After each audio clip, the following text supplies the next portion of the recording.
The world is saved.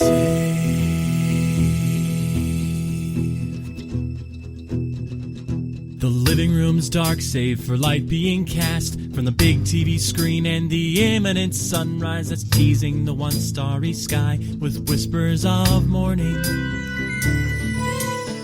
Hey, George. Hey, Lions, how's it going? Man, it's going so good. Oh, you know what? I should have opened with, "Hey, George," because I heard, and it's so distinctive that every time I booted the game up, Sue, no matter where she was in the house, would just be like, ugh. Because she found that noise very grating. Everybody who watched the streams also found the noises the Pikmin make very grating. I'll dig into that a little bit when we get there. But the sound's super distinctive.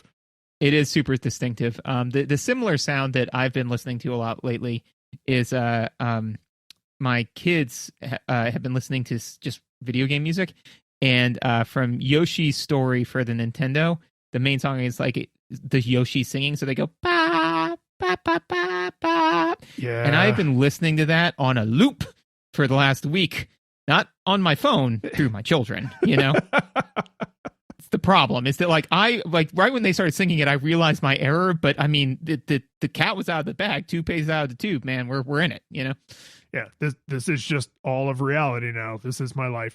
I've had a very similar thing happen. I think that is part of having kids, but unfortunately, you don't recognize that you have made that mistake until the thing is done making noise, and then the children start making the noise, and you're just like, oh no. Like I played this thing for them, or they were watching this thing that had this little musical ditty in it, and that is now, they don't understand how earworms work and that they're incredibly annoying, and so now they are just out spreading this disease.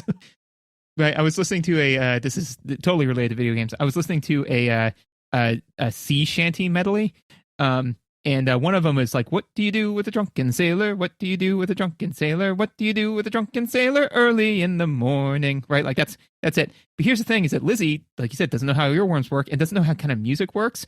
So I listened to "What would you do with a drunken sailor? What would you do with a drunken sailor? What would you do with a drunken sailor? What would you do with it?" And I'm like, resolve the melody. I was like, I'm gonna die. Just over and over, and each time I'm like, this time, and it was never this time. It's I can never remember the name of it, but you remember in Super Mario 64 when you're going up the big flight of stairs, and the scale sounds like it's rising infinitely. Which obviously is impossible, because even if it was going up forever, eventually it would get outside the range of human hearing. And there's a specific name for how you do that, and it's that feeling. Like you can just feel your heart constricting and like pressure on your chest when you're just like, when are we gonna get to the fireworks factory? It makes me think of from what was it called, The Good Place, where Jason, who's a complete idiot, says, like what his version of hell would be. He's like, I would be at a Skrillex concert and I would keep waiting for the bass to drop, but it never drops. I mean, that sounds very vapid, but that would be a particular kind of hell. Yeah, it would be bad. I can think of worse things, but he's not entirely wrong. Didn't we played a video game, didn't we? Feels like a thing that we would do. We're in the habit. So we played Pikmin 1, which was a listener request, came in via the feedback form. They actually, this person was very efficient. In one listener feedback, they submitted, I think, like 6 games, and they were all either games that I was like, yes, I would like to play that at some point, or games that I was like, oh, I've never heard of that. But then when I looked into it, I was like, oh, this looks like it could be an interesting title. All from the kind of like middle Nintendo era. So like N64, GameCube. And I was just like, oh, this is nice, because, then nobody wants 7 emails. They want like one well thought out email. So if you want to send 7 emails, you can. But this game originally came out in October of 2001 on the GameCube. I was really hoping I could make an argument to play the Wii re-release, but unfortunately it doesn't just give you widescreen. It also fundamentally changed the control scheme in a way that is arguably like a big difference for the game. So I was like, no, okay, I'll play the GameCube version, which turned out to be fine. But God, this game would benefit from widescreen. If you have never played or heard of Pikmin somehow, it's basically the story of an alien who looks like a little man who crashes on a planet that's totally not Earth, except it is. And then there are these little creatures that help him get his ship repaired so he can fly back home into outer space. And it seems on the face of it like it's this colorful, happy-go-lucky kind of almost resource management, like squad management sort of game. But after only a short time of playing, I realized that in fact this game is Don't Starve if you colored it in with Crayola crayons. So that really changed everything I'm about to talk about, because once you recognize like, oh wait, this is not chicken, this is pork, like then you start to assess the thing super, super different. So I think you were just talking about you had played the sequel to this not that long ago. So what was your original nostalgia experience for Pikmin? Well, for Pikmin 1, so like I said, like Pikmin 2, actually, I also played a while ago. The issue was that I was then trying to separate, as I was, collecting my notes, trying to separate, like, wait, that was from this game, right? But no, my original experience for Pikmin was honestly playing. I have never played Pikmin 1 before now. My nostalgia experience for Pikmin would be Smash Brothers. And playing. That game is just an game. Like it has become the cultural touchstone for all these other game universes.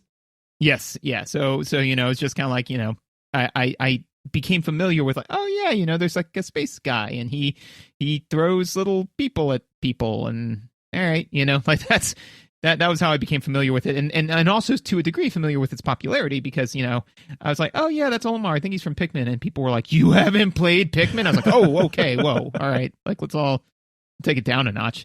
So how about you?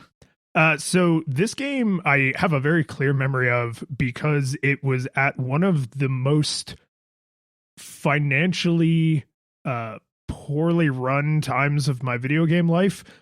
So when we were in college, there was a brief window where I was like, oh, there's these PS2 games I really want to play, and there's these GameCube games I really want to play, but I could not afford both. So for a period of maybe, I don't know, 9 to 18 months, I would go to like a GameStop, trade in one console for another console, borrow or rent the game I wanted to play it, then swap back. So in that period, I probably swapped consoles 4 or 5 times, which is unbelievably stupid. But I was just like, I want to play this game, and this is the only way I can easily play it. And so I just wasn't really crunching the numbers, because I'm sure if I had, I would have been like, oh, if I just wait 3 months and save up my dollars, because GameStop does not pay well for trade-in. Right. So it was an incredibly stupid way to do things. But during one of the 2 or 3 windows that I had a GameCube during that like period of my life, that was when I was like, oh, I'm really excited to play Pikmin. My girlfriend at the time was like, she didn't really play a lot of video games, but she loved Pikmin. So like, when I played this all together, she played it on her own. It was just like, oh, this to me is the GameCube game, right? Like a lot of people would probably say Sunshine or like Wind Waker. But when I think of the GameCube, I think of Pikmin, because that was literally the reason I got the console for a couple of months. Yeah, no, for me, my seminal GameCube game, there were a bunch of them I played, but it just Tales of Symphonia, man. I probably put hours into that game on the GameCube. I don't know why. When a couple times where we had like, we have nothing to do all weekends, I remember putting like a bunch of hours into Tales, but I don't think I ever finished it. So the thing that I really liked, because we're here to talk about Tales of Symphonia, the thing I really liked about Tales of Symphonia is something that I don't think I would like anymore, which is its New Game Plus was deeply enjoyable, Yeah, I do remember, because it had like a ton of options. Right, because the thing is that you collected like a different type of currency as you played the game. like, so you collected gold, but you also collected these crystals, and then at the end of the game, you could spend the crystals on different unlocks for the New Game Plus. So it gave you a reason to do New Game Plus and New Game Plus Plus and New Game, like whatever. So I probably, because of that reason, I probably sunk like 60, 80, maybe 100 hours into it. But, the fun thing I liked about it was that the thing that requires me to put hundreds of hours into it, which I just don't have, So it's like, if somebody said, what do you think of Tales of Symphonia now? I'm like, the plot's fine, I guess, It's only fun if you have 100 hours to put into it. Right. There's so many games that I'm like, oh, that looks interesting for me 20 years ago. Yeah. Or 20 years from now, Sure. Like, yes. Yeah. Yeah. With 20 years in either direction, I guess, but not right now. Whenever my parents are like, yeah, we don't know what to do in retirement, I was like, I know exactly what I'm going to be doing in retirement. They're gonna have to peel me off of my nice chair that I used to play video games. Yeah, you're I don't know, 20 years from now, do you think VR will finally be a thing? You'll just be sitting there drooling with your VR helmet on. And they're like, where did Dad go? And it's like, I mean, Dad effectively passed away. He's not here. He's right there. I know what I said. Yeah. But we got to shill, and then we can talk about Pikmin. So if you want to send in 7 game requests that we will eventually get to most of, probably, you can do that through the feedback form on the website. You can hit me up on the socials. You can find me on Twitch because I stream most of the games we play, and you can make requests in there. Links for all these things are in the show notes and also at nogog.show, NOGOG.show. It's fancy. But the feedback form is probably the easiest because you don't have to have a special account or do anything. It's just a box you type games into, and then we play those games. If you want to support us a little bit, subscribing is great, but giving a recommendation to a friend is better. So if you know someone who loves Pikmin and this episode turns out, because, it's gonna, then, maybe recommend this episode or go find a different one. I don't know. I'm not your dad. If you want to go above and beyond, you could support us on the Patreons. If you do that, you get the after show. All patron levels get the after show, even for as little as $1. But if you go real crazy and you become an 8-bit classic or 16-bit hero, then we have to say your name with our mouths. So first, I'm going to say the names of our 8-bit classics. Kevin. A rad red Pikmin. John. A blisterin' blue Pikmin. Jason. A yawnin' yellow Pikmin. And Yarno. A amazing Olimar. And our 16-bit hero, Michael. An exploding rocket that eventually leaves you stranded on a planet without hope or reason to live. And threat of asphyxiation. Yeah, like, I mean, sorry. Thank you for giving us money, though. Yeah. No, it's not Michael's fault that he just happens to be at the end of the list. Which I'd say it's like 60-40. Like sometimes the end of the list is like the best one, and then it's like, oh, that's the sad one. It's always the twist, though. It is always the twist. Yeah. Sometimes the twist is that the twist is good. Yeah. Sometimes it's not. All right. So we got to talk about what this game looks like because it is a GameCube game, which is not like a terrible thing, but the early 3D era had a problem if you had control over the camera, which is it's hard to make visuals when you have limited hardware that look good at various zoom levels, right? So like the middle zoom, because this is still a 4x3 game, right? So like the middle zoom level is where I kept the camera pretty much all the time because it was a mix of I can see what I'm doing and also the textures are like not hideous grainy nightmares. If you zoom way in, because there's such a small amount of stuff on the screen, the textures actually get a little bit smoother, but then like your field of view is so tight as to be utterly useless. And if you zoom all the way out, then you have this huge field of view, but everything just looks like a grainy mess. So it's the game doesn't look bad overall, but just my rating for the game overall notwithstanding, I would never recommend this version. I would recommend the Wii re-release literally just because it has higher quality textures and a bigger field of view, being 16:9. So they're not bad, they're just super of their time, right? They're limited. Well, and also too, I think that one of the things that this is weirdly hitting is the nostalgia goggles uncanny valley, right? Which is to say that you probably remember this game, like Mega Man you remember as being Mega Man. Mega Man X you remember as being Mega Man X. This game you probably are now remembering like Pikmin 4, like the modern Pikmin, in the same way that it's like, I remember Super Mario Kart as Super Mario Kart. I remember what that looks like, right? But when somebody says, what does Super Mario 64 look like? I'm like Super Mario Kart 8. That's what it looks like, obviously, because I loved that game, and it's got to be better than 8. So, therefore, the things I like are good.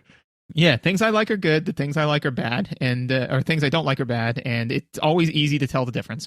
No, I think you actually nailed it the first time. Some of the things you like are good. Some of the things you like are bad. That is true, and the more people that could admit that, we would be in a much better place. I like this thing. It's a bad thing, but I like it. Don't take it from me. Right. So I think that's part of the issue in my opinion. Also, one of the nice things though that I think Nintendo did very well in this era, which is not trying regularly or really, to my memory, kind of ever to stray into trying to do real life stuff, So like, yes. Yeah, they were big fans of pushing their artistic vision without saying we're going to make Call of Duty with hyper realistic skin pores on everybody's beard. Right. Yeah. Because it's there's no one in this verse that would say Olimar looks like a human. Olimar looks like Olimar, and the Pikmin look like Pikmin, I mean, even, in whatever Legend of Zelda, where it's like Mr. Tingle, it's like, that's a weird fairy Pikmin like dude, not a human, because nobody's a human, Yeah. Well, so I think the bugs, because I mean, they never come out and say it, but you're on Earth, right? You're tiny, you're incredibly tiny, so everything looks gigantic, but all the bugs are like stylized, kind of cartoony bugs, right? They're not photorealistic bugs. Right. Yeah. So I think that was, obviously the right decision given their constraints. One of the things that I thought was interesting is that I felt, and this will stray a little bit into mechanics, so I'm going to save the bulk of this for mechanics, is that the visual style, in my opinion, is kind of what makes this game, because a lot of the puzzles, if you were to boil it down to like what the puzzle is, they're kind of simple and straightforward, right? But because it's in this beautiful, like, strange world, like that eats up some of your brain's capacity. But if the puzzles were represented in a top-down Baba is you style, it would take you like 30 seconds to solve them. You'd be like, okay, one Pikmin here, and then I get two, and then those Pikmin go over there, and then that done, But because it's in this beautiful 3D world where all of the information isn't always given to you right away, it kind of helps. So I think that in a way, the poor visuals and the poor camera kind of help with the game, and especially poor camera controls and poor visuals, not getting all the information, feeds into your survival horror aesthetic. It does. And which we'll, have to dig in more about the timer in gameplay, but the fact that you don't know exactly what to do and that you are under time pressure means some of the ingredients in the complexity of solving problems is that you don't know what to do and you're under time pressure, not that the problem is inherently super complicated.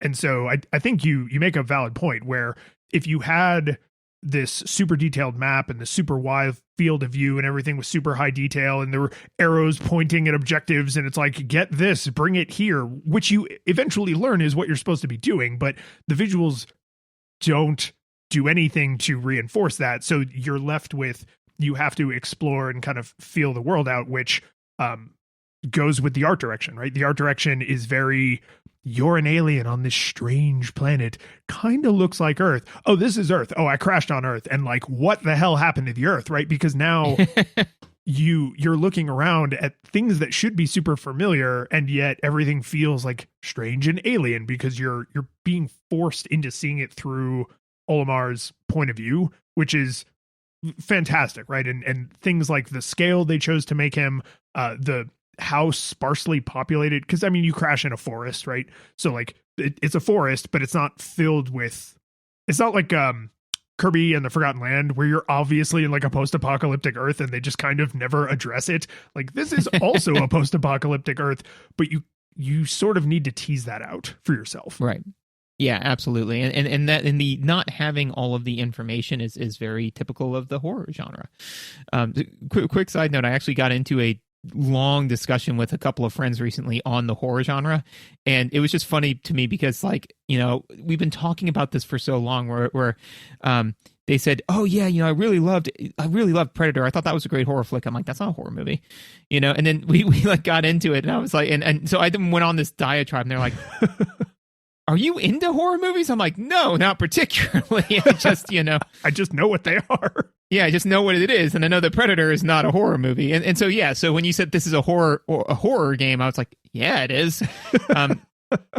Yeah, and so they and one of the things that they do with the visuals is it's uncanny, So in the sense of it's like, all right, man, hey, look at this beautiful, you're beautifully colored. Look at all this beautiful plant life, beautiful everything. It's like, yeah, man, yeah. Hey, you're gonna die pretty soon, actually. So you need to kind of get on this. You're like, what was that last part? It's like, yeah, you're gonna lose all your oxygen. So you're gonna die. Pretty painfully, so figure out how to get off. But hey, look at that fun little plant. Isn't that cool? It's like, I don't like this anymore. I don't know what I'm doing. Yeah, I mean, most of the bugs are essentially walking mouths. They're like giant Eldritch horror monsters. It's just that they're colored with Crayola crayon. So when you see like the big bug and he's like snoozing and his little eye stalks are closed, and then he wakes up and his eyes shoot up away from his head because they're on eye stalks, right? Which is already like kind of so like, there's just it's everything is like very friendly, and like the enemies essentially are the exact same art style as the Pikmin, which are friendly, right? And yet they're just off enough, right? Like the Pikmin have like normal eyes on their head. The bugs all have like big poppin' eyes. The Pikmin have no mouths. The bugs are all giant mouths because they eat Pikmin. So there's just a lot of like clear signaling in like kind of where the mechanical differences are going to be. Things with big mouths are bad because Pikmin don't have mouths, but it's very subtle in a way that if you weren't scrutinizing it, you probably wouldn't say, oh, I was able to tell that all the villains were villains because they had mouths. Like that's that feels like a stupid thing, but if you're planning out the art direction, then it's like, oh, subconsciously people will recognize this. It's like good old Frankie Two Hands. You know who he is because he has two hands. It's the only defining characteristic. The one other visual note that I had, which is just kind of a throwaway thing, but like once I started to get a little bit further on, and I had like 30, 40 Pikmin, right? I was like, yes, this is a GameCube game because it would have melted any other hardware that came before it to render all of these. As I'm watching them, like, kind of all move around in these undulous waves, I was like, oh, right. No, that's necessary for this. Yeah. Whenever we bop from like several generations over, then as we've moved on in the course of the show and we've gotten into later games because time has continued to move forward, like I often catch myself looking down and I'm like, wait, what console is this? Oh, right. Yeah. Man, look at all those triangles. So many polygons. Look at all the triangles they can make. Yeah. But thank goodness that this game costs the same as modern games because there aren't any more triangles anymore. There are no more triangles. I will give a nod to like the near endless little visual flourishes that I think probably a lot of people miss because you really have to be looking for them, and they're like micro scale flourishes. There's like if you leave a Pikmin in the ground and you don't immediately harvest it, their bud or their bulb turns into a bud, which then turns into a bloom, and they're actually faster and stronger when they're bloomed. So like you have a tactical incentive to leave them planted longer if you can. But then there's also like the nectar stuff you can find out in the wild in a few different places. And they go insane for that stuff because it's steroids for them, I guess, right? It's a super soldier serum. So they like, they rip up the grass and they pull out the nectar. There's a couple other ways to get it. But they like bend over and drink from it. And it makes this like loud slurping, drinky noise. And then they like kind of like bear down and their bud like pops into a bloom. And it's like, most of the time you're not paying attention to the actions of an individual Pikmin because you're commanding your army, right? And so it's like there's all these little visual pops and little characterizations that you could completely miss. Like if you were playing this on a small screen, especially like an old CRT screen, like you might never notice like the cute little drinking animation and like the way they kind of go like, if they get tired and lost and then they sort of look around like, I don't know what I'm supposed to be doing right now. Like they don't go completely static. They sort of almost fidget and kind of idle, like I was, my boss was giving me directions and now they're not. And there's just like a million little things like that across their animations, but also just kind of the world in general. And I was like, this is another reason to play this game in HD, because you can so easily miss so much of this characterization and like kind of loving little animations and details. And it's like, I always feel bad for animators in those cases, right? Like if I only hear sound effects when I have headphones on, I'm like, that poor sound effects guy. Like everybody is missing this. He worked so hard. Yeah. Do you have anything else for audiovisual? I mean, the music is reinforcing the art direction, the visual style, right? It's very, almost like those like wind up toys, like not a music box, but like a children's version of a music box that's made out of like cheap metal. So it sounds kind of like tinkly and sort of like simple, almost like lullaby-esque, right? It's kind of like child friendly music. And that really reinforces the colorful art aesthetic that completely misleads you on what is actually happening in this game. Everything is just kind of like round and gentle sounds, and like the Pikmin are like super, Pikmin, and they, every time you throw one, they go woo, and so there's like all the sound design is exactly the same Crayola crayon kind of like everything's fine, everything is not fine, right? And that's I think that was important, because if the music was super like action-y, kind of like what you were saying with Predator, right? Is like Predator's an action movie, and so it has like action music, and Alien is a horror movie, so Alien has horror music. And if you swapped those, it completely undermines the story and the tone that they're going for. So to have all these like super bright visuals, if they had like hero going to save the day music, like if you put the Legend of Zelda soundtrack from Wind Waker on here, like I think it would screw it up, because Olimar is not a hero and the Pikmin are not heroes. Like you are in a crisis situation and you're trying not to asphyxiate to death. Well, it's interesting too, because like, because I mean, basically what they're kind of doing is leveraging the uncanny. So for example, I was listening to a song about like Doki Doki. Do you know anything about that? Doki Doki Literature Club?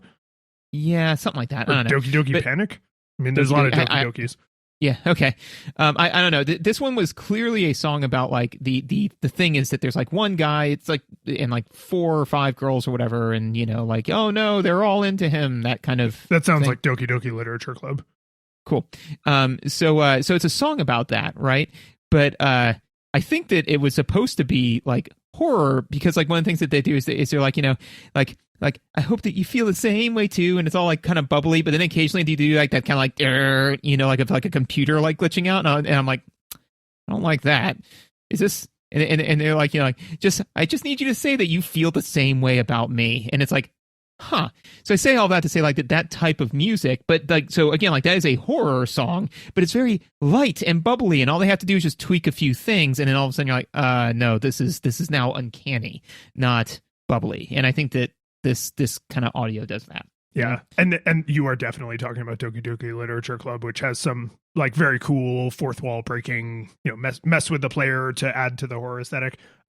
Which now that somehow inexplicably has become a perfect segue to talking about the mechanics of this game.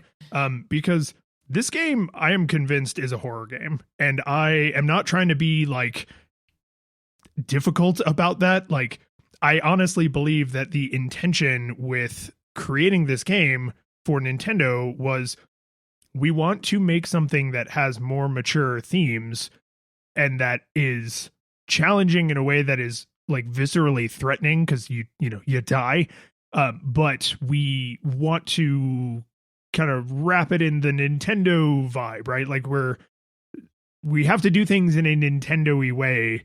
We're not going to just make an overtly like monsters and scary and spooky music, right? So I said this a little bit when I was doing the summary, but to be very clear, you are alone flying through space. You are hit by a meteor. You crash on this planet. Your scientific instruments determine that the atmosphere on this planet is largely oxygen, which is poisonous to you. And so if you aren't able to repair your ship in 30 days, then you will asphyxiate to death because you will not have access to, I don't know if they ever say what he breathes, but you won't have access to a, suitable environment for Olimar. So you enlist the aid of the Pikmin once you discover them in the first day to help you recover the parts for your ship. And then in between every day, there's the logs that come up on screen, depending on what you did that day. Some of them I think are probably canned, but a lot of them are based on like, oh, I discovered Pikmin can do this, or I found the next color of Pikmin, or I got this part from my ship or whatever.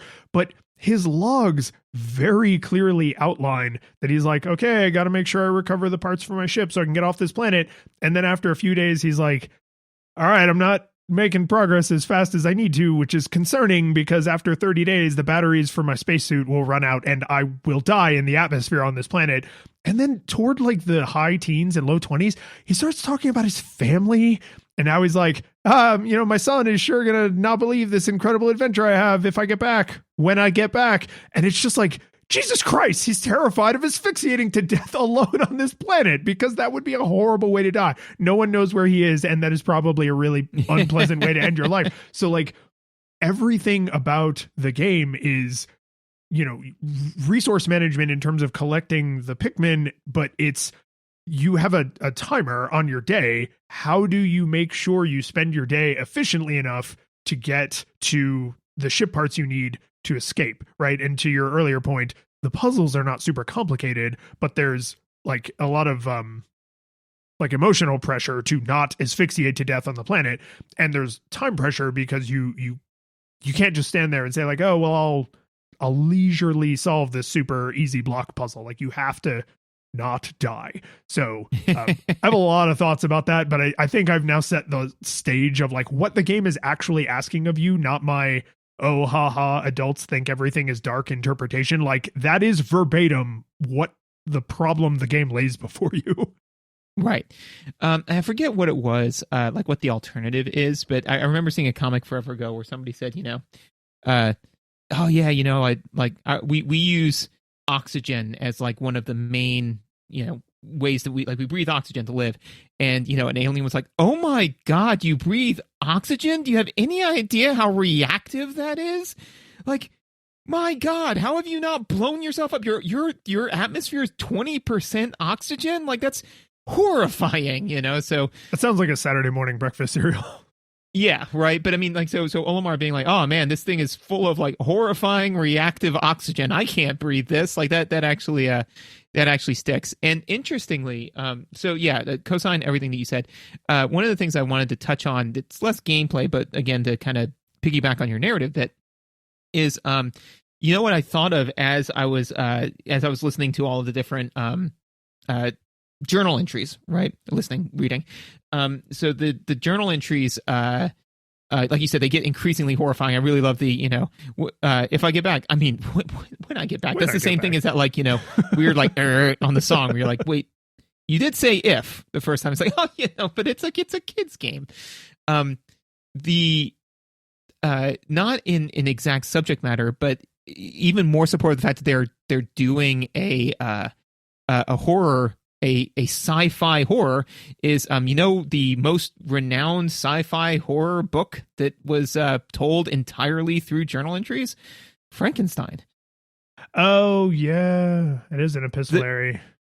Yeah. Yeah. The first science fiction / horror, genre. So I was like, so basically and again, like they weren't telling, it from the standpoint of, oh, well, we're going to reanimate a body, like that. But to say like, okay, well, we're going to take a lot of the themes of Frankenstein and kind of put them in here and deliver it very similarly. So again, like in Frankenstein, you have, Victor Frankenstein, who has like actively alienated himself from everybody socially, aside from, one or two minor allies. And Olimar has effectively done the same thing. He is alone in a strange place in a situation that he is ill prepared to handle, so 100%, that checks all the boxes, Well, and there's so many interesting things that reinforce that I think this is like where I came down on, not knowing this could maybe ruin your experience of the game. So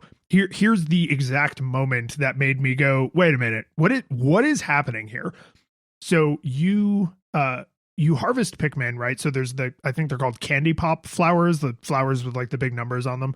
If you kill bugs, you can return the bugs to the onion, and the onion will then sprout more Pikmin of the color that it was returned to. And so that means if it's easy for you to produce the thing, it's usually easy for you to lose the thing, right? So it's like, oh, but Pikmin are abundant. And it's like, they are if you are careful and thoughtful, but it's also easy for dozens of them to die in like one mistake. Some of the levels have like fire that spews out of the ground. And if you're not paying attention, or if you're near an enemy that shoots fire and you're not paying attention, you could lose literally 100 Pikmin in one whoops, right? So like they seem incredibly abundant, but actually they're very ephemeral. And when you lose Pikmin under certain circumstances, it tells you after the fact, right? Either the text will pop up on screen where he's like, oh, I've made an interesting discovery about how incredibly deadly this is. Or sometimes in the daily log at the end of the day, he will say like, oh, I determined today that like this bug does this thing and it causes this problem, or this part of the environment does this thing and it causes this problem. And that was the inflection point for me where I was like, wait a minute, if this game was trying to be like friendly and approachable mechanically the way it is, visually and orally, then they would tell you that stuff ahead of time.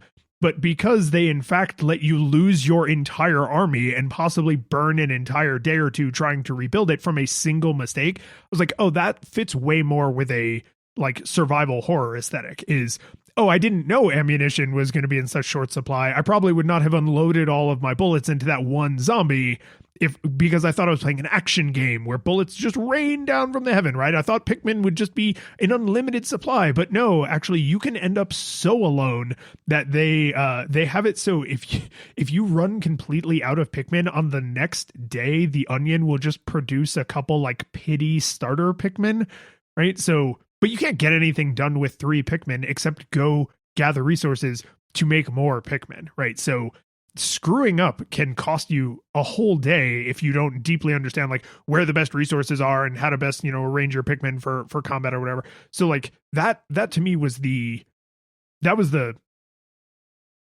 critical piece of knowledge that pivoted me from, oh, this is like a silly RTS. It's like, it's a silly Nintendo RTS where you have like a bunch of resources and you're just moving them around. I think I might have messaged you and I was like, oh, this is like if you played a game as the Zerg, right? Like it's an RTS where you're the Zerg because you have this like huge army, individually not very powerful, but overwhelming numbers.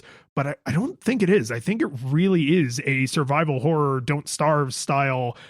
You're not trying to save the Pikmin, right? Like they are a means to an end. And in the journal entries, he even grapples with that. He's like, are all these Pikmin dying because I landed on this planet? Like would their lives be better and more peaceful if I had not crashed here? Like he struggles with the horror he is bringing on them. Well, and also too, strong resource management is a hallmark of horror video games. Because I mean, if you compare, The Last of Us with Call of Duty or Cyberpunk 2077, right? In Cyberpunk 2077, I walk around with 500 rounds of pistol ammunition. I have never even come close to running out of pistol ammunition. Like I make it rain bullets, whereas in The Last of Us, every single bullet you fire is meaningful. If you fire 3 rounds at a guy and you miss all 3, you feel that loss, And the same thing with Pikmin. If Pikmin just kind of spewed out, if you said like, excuse me, Onion, I would like 500 Pikmin, please, and it just spewed them all out, I'd say, that's an action game, right? But strong resource management is more of a horror aesthetic. And also too, one of the things that I think is very important is how is the player meant to feel, right? And so the thing is that, if you, and so first of all, one other thing, there is no leveling mechanic, right? If there was a leveling mechanic, that would take you closer to action adventure, right? But you are as weak and powerless throughout the whole thing. You are entirely reliant on your supply, right?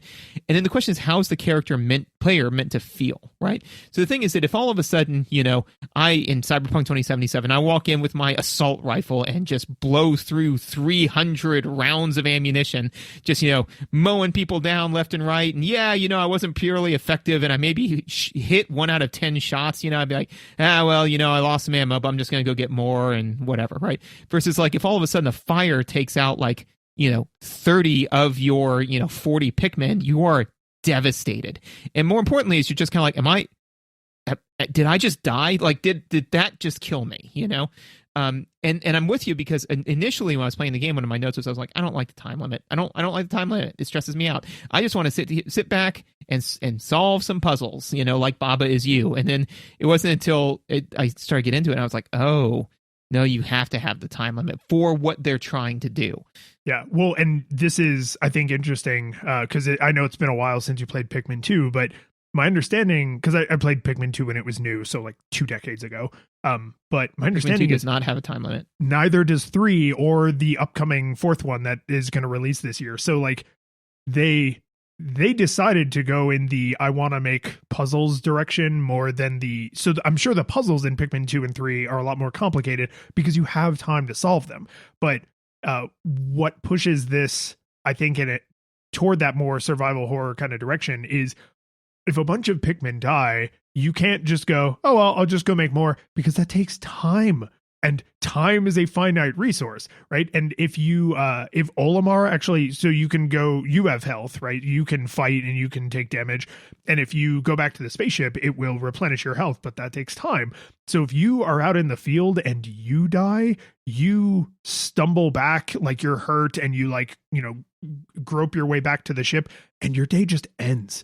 So if you screw up early in the day, you've lost an entire day now because you failed at a combat encounter, right? So like, just like you would expect Joel to not be like, clickers, pew, pew, pew, pew, pew, right? Like you see a bug, and if you aren't good at commanding your Pikmin, then it's like, okay, I risk losing a bunch of Pikmin, and if I'm not paying attention to where Olimar is, I risk getting hurt and dying, which then losing Pikmin burns time, sprouting more Pikmin, but losing Olimar burns an entire day immediately. So there's powerful mechanical incentives to avoid combat. But of course, like any good survival horror game, combat is unavoidable. So there's, I think, 5 areas. One of them is technically optional, but there's like 4 main areas, and then there's like a 5th area you can unlock if you're going super fast. The bugs are inconsistent, so as you progress through the game, there's more bugs in the earlier areas, and if you go to the same area multiple days in a row, some of the bugs don't respawn every single day, so you can sort of strategize across days. Again, none of this is communicated in game, like you have to divine all this from observation. So you might go into an area and say, okay, we're hunting today. Like all we're going to do is kill bugs because bugs give you more Pikmin sprouts than the little candy pop flowers. And you could spend a whole day like that, but then that's a day you didn't advance toward getting any ship parts back, right? So like some of the environment can be changed, like there's walls that can be broken down, and those stay broken down once they're broken down. So it's like, okay, so I got to get some Pikmin, then I got to go over here and I got to have them knock down the wall. But then by the time they're done with that, like I won't have time to go look for any ship parts. So while they're doing that, I'm actually going to go wander around alone, like without any Pikmin or with a small group of Pikmin, looking for where the ship parts are to try and figure that out. And then later you get the radar, I think, which gives you a map so you can like at least see where the ship parts and stuff are. Like it's empowering if you don't care about him asphyxiating to death, but all the mechanics and all of the theming are very like, you're scared, right? You're scared, you're in a terrible, dangerous situation. And I just couldn't get over the fact that critical detail would probably make or break this for someone. Yeah, absolutely. And I think that so one of the other, again, feelings and mental calculus that I think is very important is that in The Last of Us, right? I still remember when this one moment that I had, and this has similar moments, which is that in The Last of Us, there's no inherent reward for killing clickers, right? Like, in fact, it costs you resources. Yeah. The only reason to kill clickers is because there might be stuff where they are, So I remember at one point, like, being in a building and kind of doing the listen thing and seeing a clicker in like a shed, and just saying, nope, don't need to go mess with that guy. And then I just left, right? Whereas if it was a RPG, I'd be like, you know what I see? A big bag of experience. And I'm going to go beat that thing until it drops my EXP, right?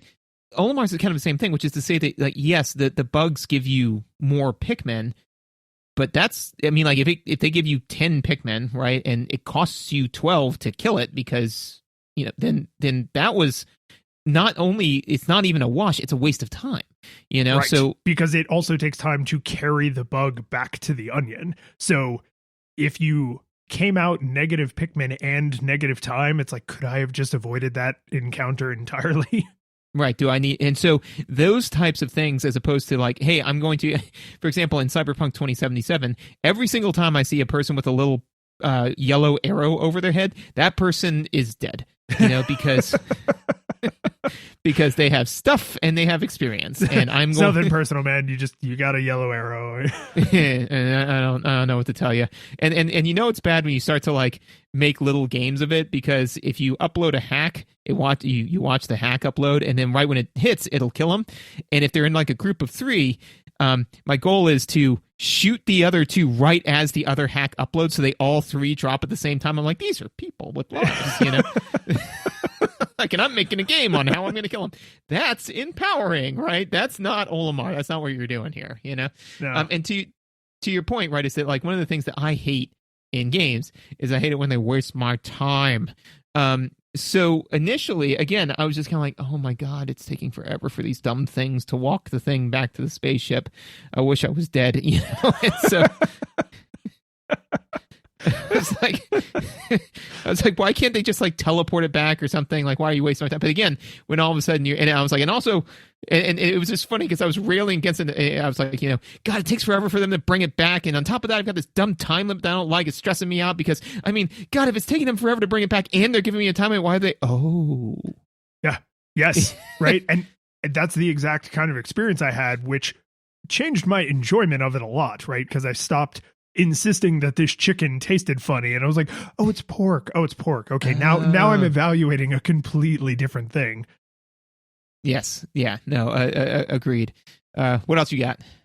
I do want to talk a little bit about the combat, because this is actually some place where I feel like the GameCubiness of this fell down a little bit. So they do a good job of, you know, like a lot of Nintendo games, the frame rate is locked, right? There's no slowdowns. I didn't see any like tearing or anything, right? So it's visually performant, but to command the Pikmin is to give suggestions, right? You order them in a manner of speaking, but also they have their own like lightweight AI. So, for example, if they get near a candy pop flower, they will murder that candy pop flower without you having to tell them to, but they won't carry the bud stamen. I don't know. They won't carry the number token thing back on their own, because then they're gone, right? So they won't make them just leave your party for no goddamn reason. But if you get near an enemy, they also won't attack the enemy on their own most of the time. Like, you have to command them to do that, which means if you're not paying attention or you're distracted by something, or you get separated from some of your Pikmin, which if you're playing aggressively is going to happen, you'll leave some over here working on one task and you'll go over here and do something else. They won't defend themselves. They will stand there and happily die. So you end up kind of stressed in a way that I think does sort of fit, but can be frustrating, where it's like, I'm, you know, using the C stick to like march you around, and I would like you to kill this thing.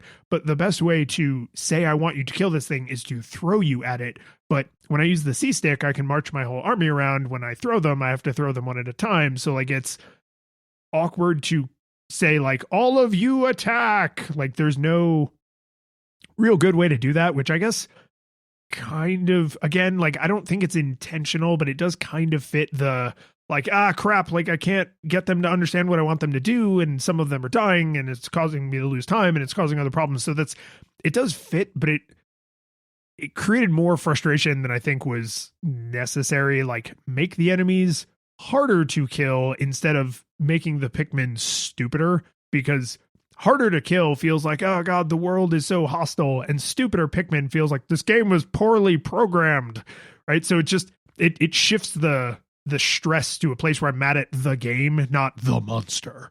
Sure. Well, I think may be the cause there though is if you look at what was it? I always forget the name of this video game when I really need to know it. It's Mary Shelley's Frankenstein. Yes, it's a good video game. No, it's the one where you play it's like a Call of Duty clone, except that you're actually suffering from PTSD. Oh yeah, we were talking about that. I think on the last episode. Yes, yeah. That one. The one where war is slightly realistic. Yeah.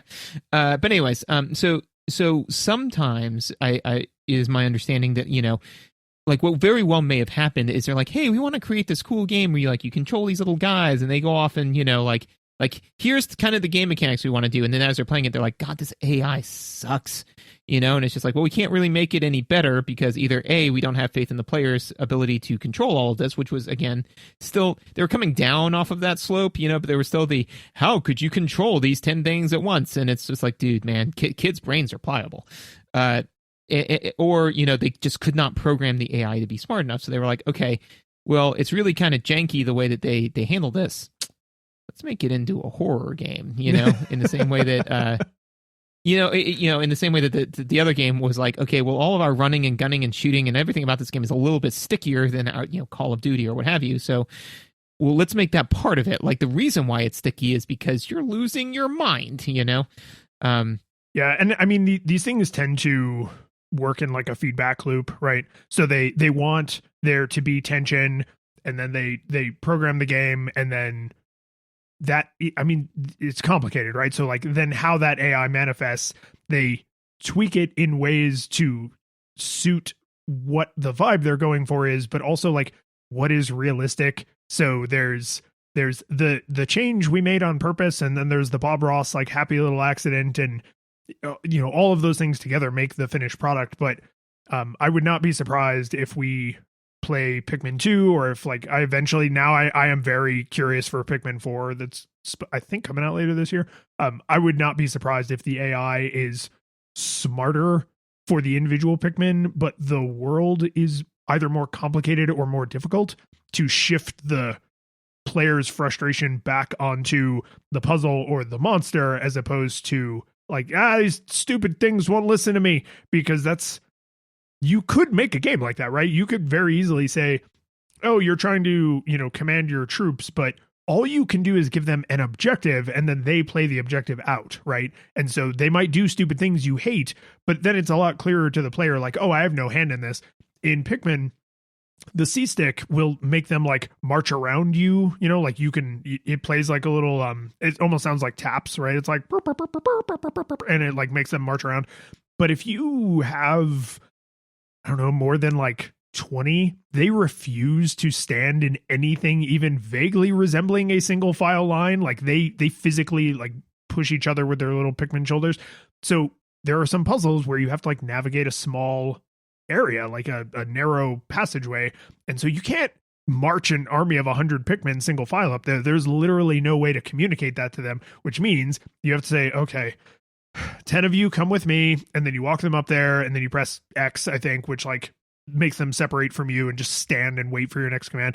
And you got to go back and get some more and do it again, which is not terrible, but it's just on the side of frustrating, where it's like, give me a clear way to communicate this and then make that thing take a long time, as opposed to making the act of executing incredibly frustrating, because I'm like, my attention is now like, oh, the Pikmin are stupid, this game is poorly designed. And it's not. Like, I think saying you can't control a group of 100 as effectively as you can control a group of 5 is probably not an accident or a limitation. I think it was an intentional design choice, but the way it comes across is like, oh, the Pikmin are just dumb. And so you're micromanaging a lot more, which again creates like stress and time pressure, which does feed the aesthetic, but it's like just do what I want. So I mean, that's the thing, is that like it's in this case, it is at least in my opinion, like it feels like it may have been a deliberate decision. Now, whether or not that decision is enjoyable, right, you know, may vary from person to person. Because I mean, I've definitely played games where, you know, I'm like, this was a very well thought out choice, and I hate it, and I wish it wasn't Yes. in here, you know. Yep.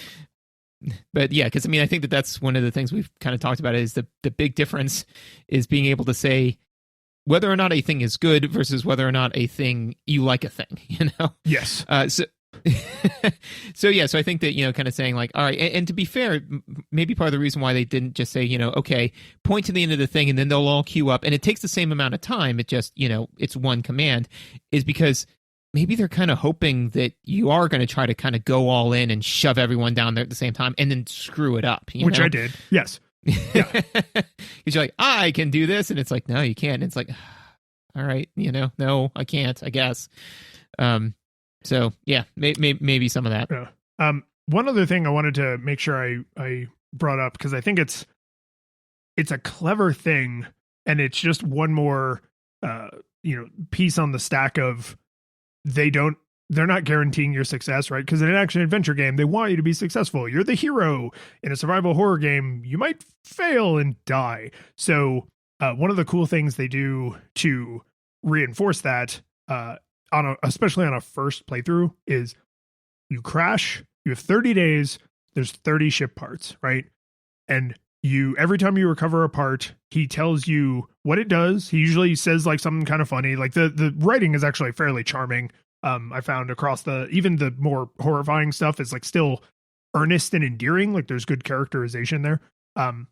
But he says like, okay, we found this part. Yay, this part does whatever. Now I can do whatever. And it's metaphorical. You don't literally, your behavior doesn't literally change when you get certain parts, but he's like, oh yeah, I found like the chair for the cockpit. Like I'll have a comfortable place to sit now, right? It doesn't change anything, but there's a lot of characterization in it. But it's not until fairly far into the game, like maybe 2/3 of the way through, where he starts to fret about what if I don't find all the parts in time? And then just like a lot of the action stuff and the way Pikmin die and the way you deal with the environment is told to you after the fact, on like day 22 or something, he says, maybe the ship will fly if I don't have all the parts, and maybe I'll be okay. And then around like day like 25 or 26, he's like, hopefully the parts I'm recovering are the ones most necessary for the ship to function, because I don't know that I'm going to have them all. And on day 30, I have to attempt to leave this planet. Otherwise I will die of asphyxiation.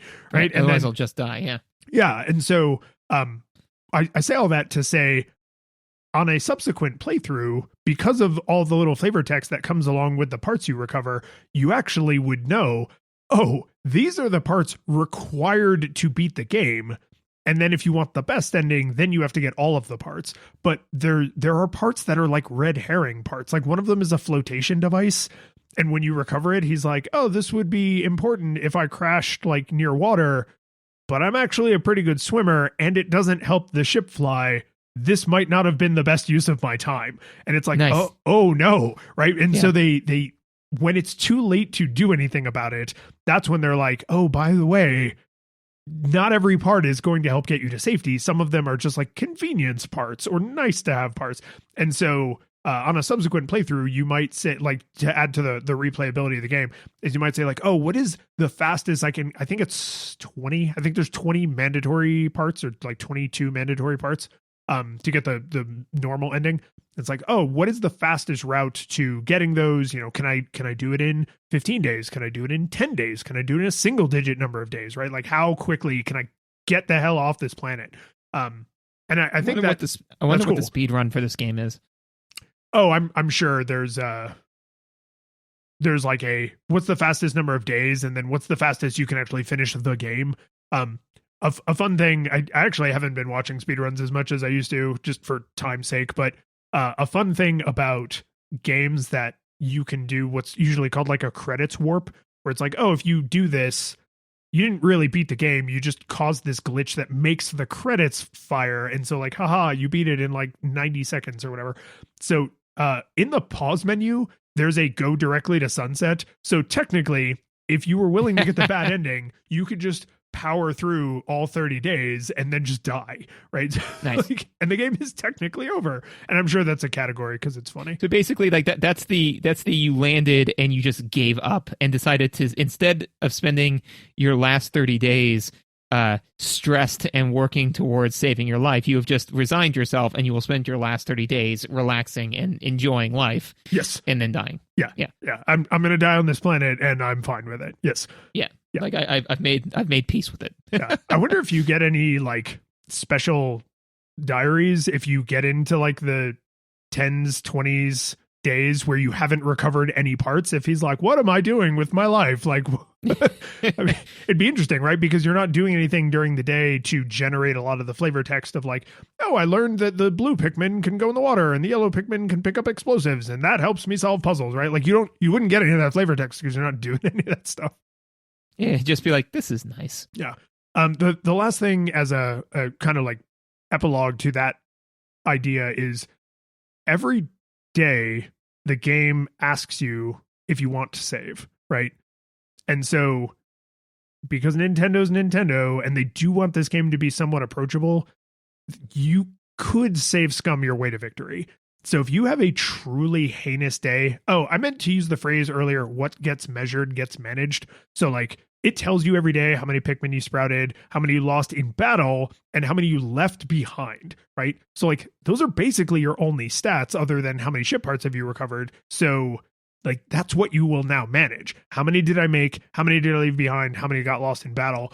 And so because you can you see that screen at the end of the day before they ask you if you want to save, you could very easily save scum your way to victory and just say like, nope, that day was a bad day. So I would like to actually attempt that day again, which I don't think is bad. And I think that is an example of a feature where that's a feature that matches the appearance more than the tone, because the appearance is friendly and approachable and the tone is dark and very threatening to your life.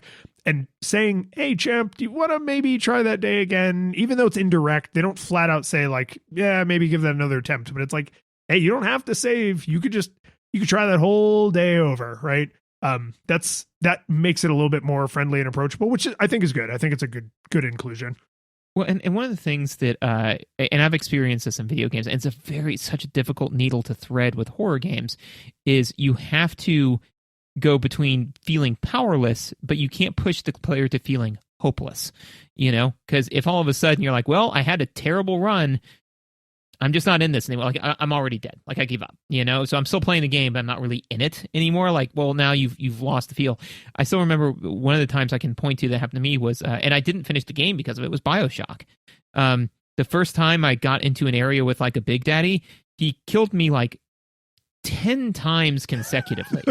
And I was like, I don't like the first time he killed me, I was like, oh man, I was on edge and like, oh, like what's going to happen? By the 10th time, I was like, I don't care if this guy lives or dies. Like he's died so many times. I've lost all connection to this character being me, And so because of that, like then all of a sudden they're like, look at this other terrible thing that happens. Like, well, oh, what's going to happen? I'm going to die. Like, I don't really care, Yep. So yeah, so being able to say like, if you're like, oh man, things went terrible, I need to try that again. I think that actually preserves the feeling of fear and horror more so than what would be more likely to happen, which would be like, oh wow, I spawned 10, lost 500, and left behind 500, and it's like, well, that's it, man. That's game, Hendrix. Yeah, and having like personally, I put the restriction on myself where I was like, I'm not going to redo any days. Like I'm trudging forward because the game has a time limit, so I'm either going to survive or I'm not, but like I'm getting to the end of this. And so I made sure I didn't say like, okay, well, I'll replay this day. Like I set the cycle time as 30 days instead of 1 day, basically. And on a first playthrough, I think that's actually how I would recommend it. Like don't try to master every area every day, not the least of which is because you have to, there's only 4 areas. So like you go from area to 1 to 2, and then later you will have to go back to 1, and then you go to 3, and then you will still have to go back to 1 and 2 because you can't, you get the water Pikmin in the 3rd area. So you can't do any of the water stuff in the 1st area until you've gotten the blue Pikmin in the 3rd area. So it's not exactly backtracking because there's just 4 little zones. But if you said like, oh, I'm gonna keep playing day one until I get a perfect day one, it's like, if this is your first playthrough, do you even know what that means? Do you know what is possible with the resources you have? Because you may be throwing yourself at problems that are literally intractable because you don't have the tools. Yeah, no, I think that, to be fair, I think that even on a first playthrough, I would reload a save. Again, if I had like a tragic day, so I think that you're right. Saves coming your way to perfection is not the way to go, unless you're specifically like, oh, I'm trying to get this achievement or something like that, right? But yeah, I mean, I do still think that if you're like, I think that went so poorly that, I've lost. I mean, it's just like in Civilization, Civilization 6, where like if somebody comes in and bloodies my nose, then I'm going to go back and bloody that guy's nose. But like and I'm going to take over his entire cities and run them better. But if they come in and, they bloody my nose and take 4 out of my 5 cities in like 4 rounds, I'll say like, no, I'm going to reload an old save and like get ahead of this, because now even if I could recover, the amount of time I'll spend frustrated from recovering is going to sap all the fun out of it, So I think that's what it's there for. It's there to be like the emergency ripcord, so the cycle time doesn't have to be 30 days. It just can be 30 days, Yeah. But well, this is an important thing to know about yourself as a player, is like, at what point, if I find save scumming, big scare quotes, acceptable, like, at what point? How much of my time as the player am I willing to say, or how much of my frustration or my experience of the game or whatever, before I'm like, nope, no, that suffering that loss means I don't want to play anymore, so I'm going to undo that loss. Like, that's, I think, a perfectly reasonable thing. It's just that feature, especially in like older PC games where you could save at any time and you could have a million save files because you just had your entire PC hard drive, like that kind of saves coming, I think, is negative, and some people will defend it, right? But they're like, no, man, I love injecting heroin into my eyeballs. And it's like, do you, or are you just addicted to it? Because you're definitely addicted to it, but I'm not as confident that you enjoy it as much as you're claiming you do. It's like, no, man, I love a game where everything goes perfectly the first time and I live a perfect life. And it's like, but that that's not what happened. Like, sure, you tricked the game into thinking you're perfect, but like, do you actually feel like you played a perfect game? Like, every time this person went to the bathroom, you move the pieces on the chessboard and you're like, I'm great at chess. Actually, had an experience with Cyberpunk 2077 recently, because occasionally they'll give you missions with like side, missions, and some of them are like, don't get detected. And I save scummed the hell out of one mission, but it was because the person that gives them to me, like, really pats me on the back when I do the extra stuff, and I wanted that. I wanted that pat on the back, like, so. Because she gets, like, if you screw it up and you get detected, she goes like, like, not bad, V, you got the thing done that I wanted you to get done, but I honestly expected better. And I'm like, oh, but if I do it right, then she goes like, you're like a night ninja, you're amazing at what you do. I'm like, yeah. So, but again, like, there is an external reward that I'm seeking there, But yeah, I think really sad webcomic of like a little kid getting like scolded by his teachers for not doing well in his homework, and then he goes home and like his parents are fighting, and so he feels like all nervous about that. And then the last panel is the TV screen, like he's holding a game controller and the TV screen says like, you did it, good job, and he's crying. It's just like, oh my god. Well, I mean, that gut punch, I think, is a good directional end to our horror discussion. Do you think it held up? I do. I think it's a shame how critical the detail of like, the game is meant to be frustrating and you're probably supposed to play it more than once is not, it's not spoon-fed to you. And maybe a player with less games literacy than me would actually be more receptive to the subtle clues. But because I was like, it's cute and it's a Nintendo game and I have a bunch of biases about what that means, like, I really risked ruining my experience of this. So I would say no nostalgia goggles required. I would say if you're going to play the original Pikmin, probably play the Wii re-release, because even if you use a controller and not the Wiimote, the just 16:9 and higher textures just makes it nicer, right? The game fundamentally is the exact same game, but it is it does have a slightly different control scheme, which can empower you a little bit more because it lets you do some things you couldn't normally do. But if you go back to the GameCube original, like it's great. I actually enjoyed it a lot once I understood I was eating pork and not chicken, and then it was great. And then I had a very different experience, but I had to have that correct orientation.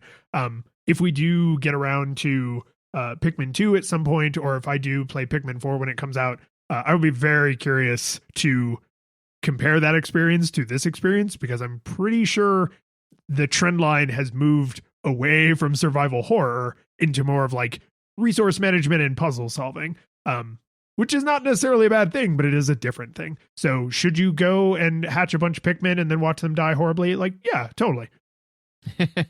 So I agree. No nostalgia goggles required. I think, though, that the fact that Pikmin 4 and whatever probably moved away from that aesthetic might support the idea of they created this horror aesthetic because that's what they could do, and then now that they can do more, they're like, oh no, or either that or everybody, they were like, hey, check out this like Nintendo horror game that we made, and everybody was like, this is such a great puzzle game, and Nintendo went, yes, yeah, yep, mm-hmm. That that's to me actually feels a lot more likely. Is there's more of a, like we were talking about in the last nostalgia goggles, like there's more of a business incentive to say like, oh, if the thing people are responding to are the cute characters in the puzzles, great, sure, here's more cute characters in puzzles, right? And we're gonna dial back the challenge and the threat of you dying horribly and really panicking that your family won't know where your corpse is, right? Like that's a choice, but it is different. Yeah, but yeah, I'd say no nostalgia goggles required. I do think that you're correct that you have to have your head on right, because I was also getting very irritated with how much of my time this game was wasting, and I don't like it. But then when I was like, oh no, it's supposed to be a horror game, then I was able to ease into the tension. But yeah, as far as Nintendo horror games go, if I had to pick one, this would be the one I'd pick. Man, the curtain falls, the music plays, the credits roll, then it all fades to black, and you're left by yourself. The fanfare is gone, there's no player 2 there by your side to share victories won. But as you slowly progress down the hall to your bed, a few great events leak back into your head from the time that you spent traversing the land, battling evil, fighting the darkness, just sword in hand. Your memories creep in with the edge of a smile. You realize again what you lost for a while. You're gonna think back much less on how you saved the day than on all the experience gained. At the end of it all, gamers play what we play, not for game over, but rather for what we take away. The world is sad, but who cares? People know that that's not what you came for. Your next adventure already in sight. You're all set to go. You're excited to see what's all wrong till it's right, and the world is saved. So you're more along for the ride.